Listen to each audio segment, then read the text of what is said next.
Good Saturday morning, everybody. If it's Saturday at 8 a.m. Eastern Time, well, then it's time for some Facebook Live and coffee with Cousin Kevin. Today, it's Saturday, December 7th. Welcome.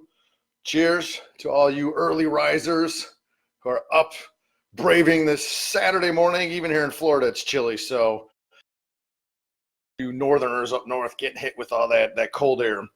But let's talk about what we're going to talk about today. As always, we're going to take a look at the stock markets, the S&P 500, which is the proxy for our American stock market. We're talking about that. Are you smarter than Cousin Kevin? New quiz, Christmas edition. It didn't seem like nobody took the Medicare quiz, or if you did, he didn't tell me about it because it was pretty damn difficult. I only got a 40% on it. And we're going to talk about Netflix and the Irishman movie that came out. Not sure if you saw that, but talk about that and some other fun stuff in between.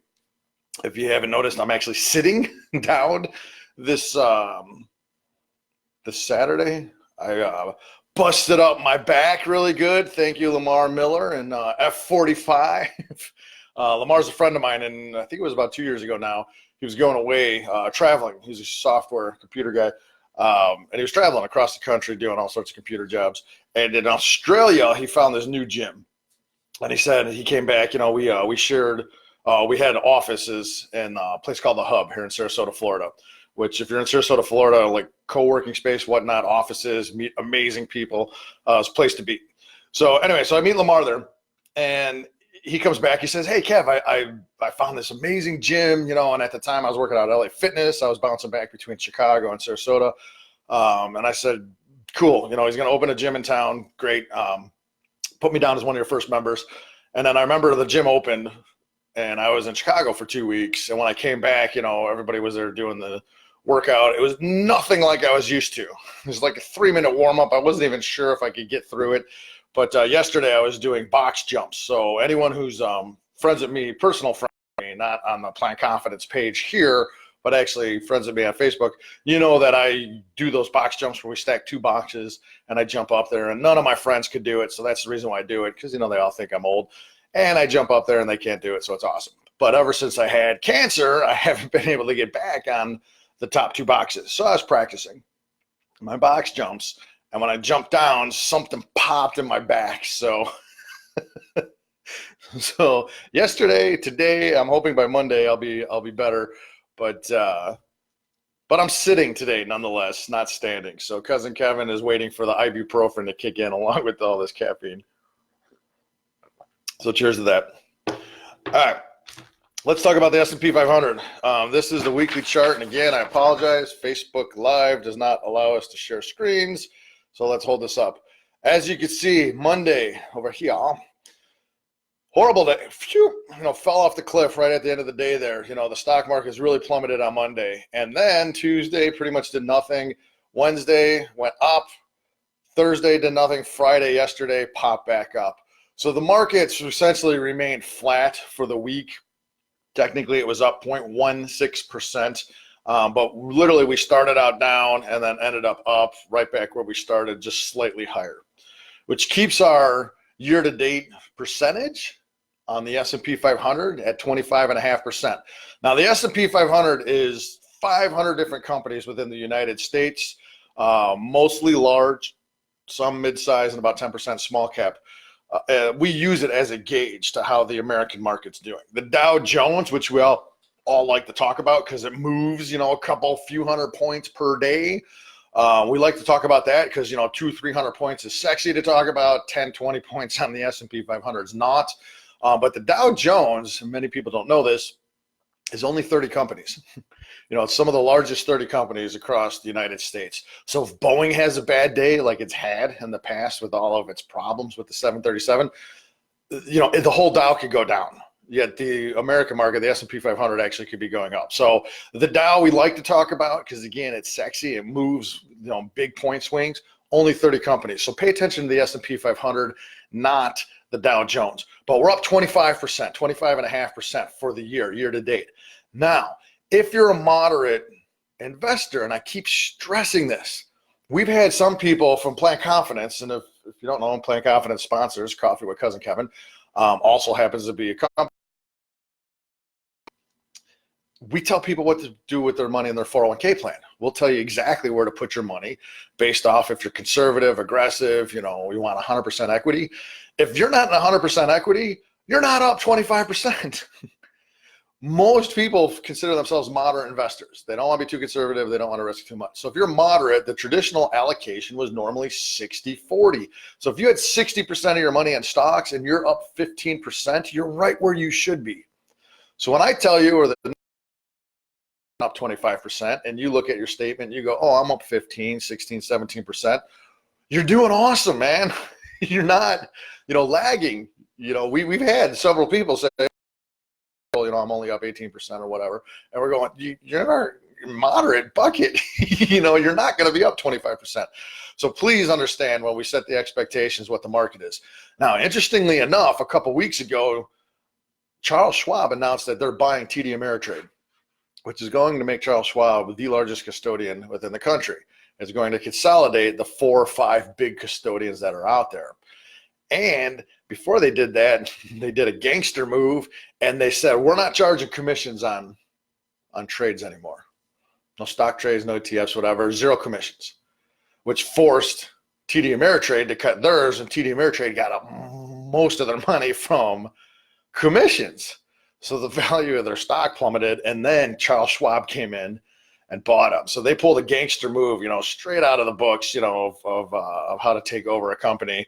But one of the things that they did, they forced the market into 0 commissions.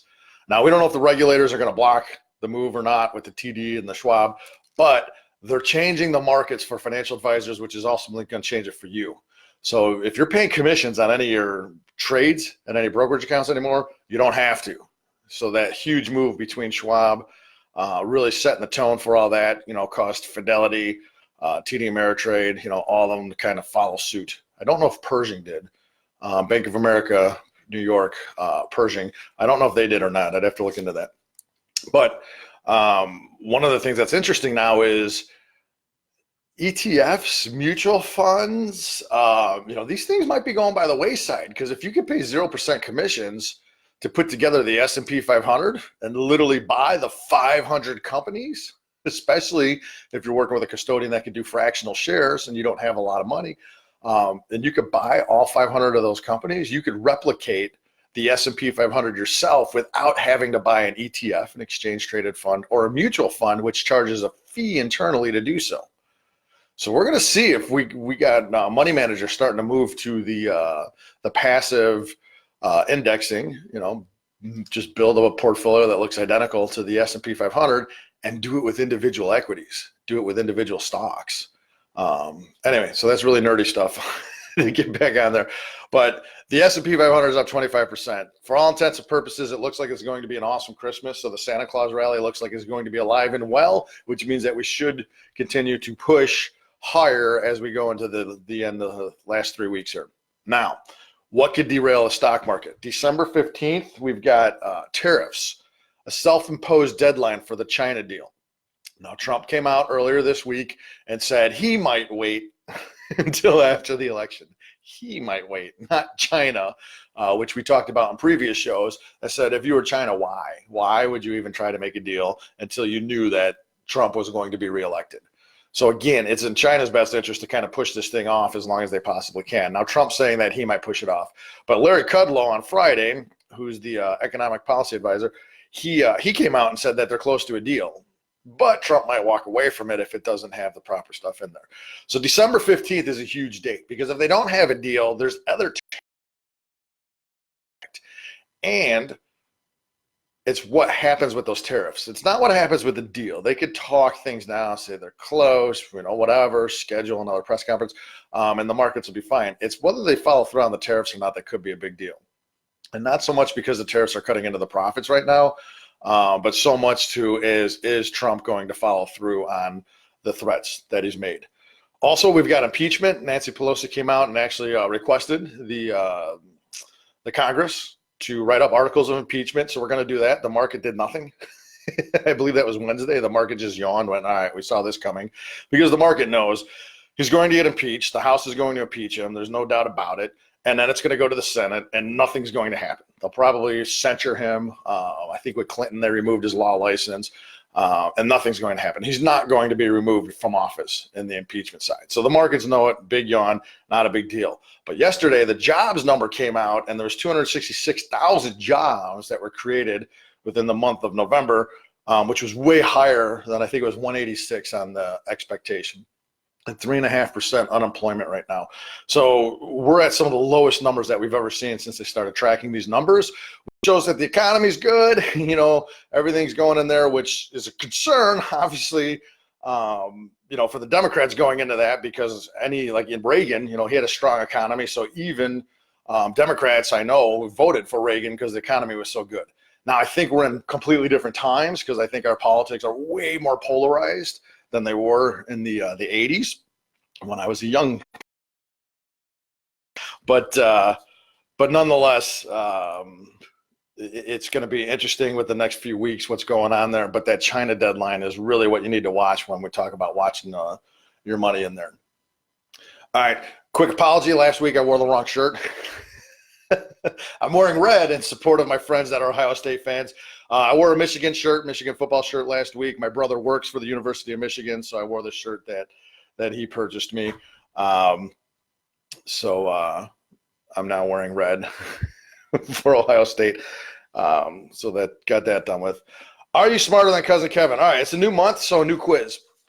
We've got Christmas edition. So if you go to planconfidence.com, scroll down on the bottom section, there's a Coffee with Cousin Kevin. Click on that, and then there's a link that'll take you to the Christmas quiz. Now, I selected the medium difficulty Christmas trivia quiz for all of us to do, and I did it. And because I'm an honest man, I took it once, and then I said, this is what I'm going to publish. Last month, it was Medicare. It was a very difficult quiz. I got 60% wrong, 40% right.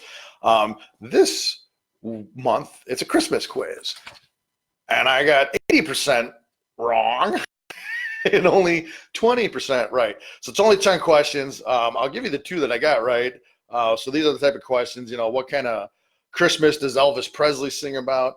What is the name of Grinch's dog in the movie? How the Grinch Stole Christmas. And then there's all sorts of other questions on there. So now go planconfidence.com, scroll down, take the quiz. All you got to do is get 3 questions right or more, and you're smarter than Cousin Kevin. And again, it was the medium quiz.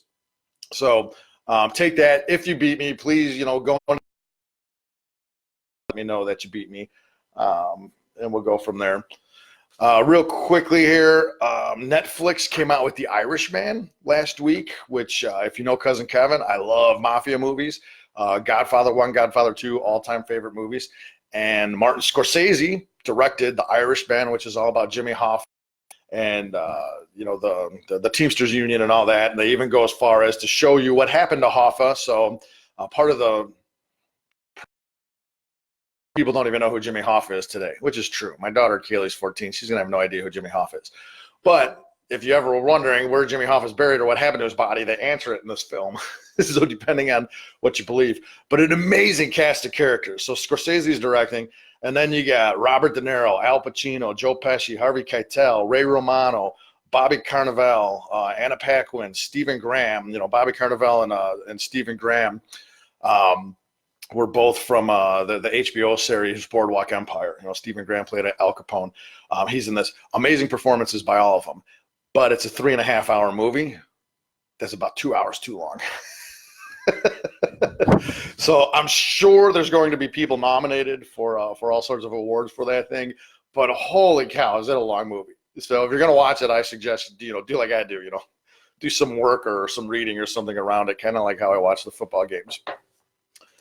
And then the last thing, we're going to be adding Coffee with Cousin Kevin to LinkedIn starting this week. So if we're not connected on LinkedIn, please go to LinkedIn, send me a request, to connect.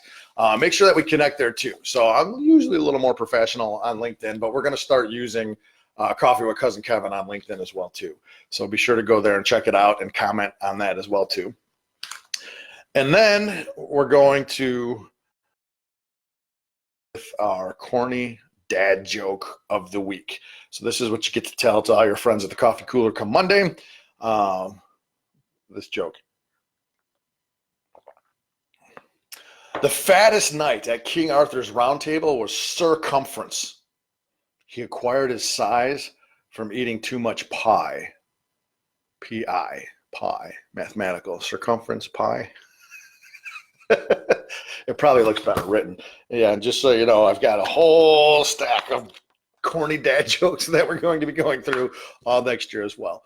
So with that, I'm going to say thank you for tuning in. Have an awesome, amazing Saturday. Don't forget, take that quiz, leave comments, like and share this. We love people that like and share it.